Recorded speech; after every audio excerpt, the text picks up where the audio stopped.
রথযাত্রা উপলক্ষে এলাকাবাসী দেশবাসীকে আন্তরিক প্রীতি শুভেচ্ছার সাথে বৈদিক অভিনন্দন জানাই।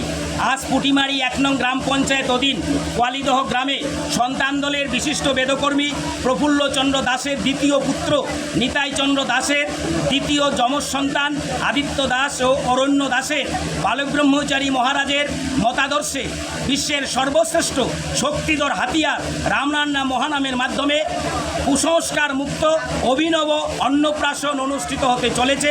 এই কুসংস্কার মুক্ত অভিনব অন্নপ্রাশনে আত্মীয় স্বজন পাড়া প্রতিবেশী বন্ধুবান্ধব সকলে উপস্থিত আছেন এবং সেই সাথে উপস্থিত আছেন সন্তান দল কেন্দ্রীয় কমিটির সহসভাপতি সঞ্জিত দাস সহ দিনহাটা মহকুমা কমিটির সদস্য মনীন্দ্রচন্দ্র সরকার, উত্তরবঙ্গ কমিটির সদস্য নীলরতন রায় এবং পুটিমারি ১ নং গ্রাম পঞ্চায়েত সদস্য মাননীয় সিধুচন্দ্র দাস প্রমুখ। আপনাকে এবং সবাইকে বৈদিক অভিনন্দন জানিয়ে আমার আলোচনা এখানে শেষ করছি। রাম নারায়ণ রাম, রাম নারায়ণ রাম, রাম নারায়ণ রাম।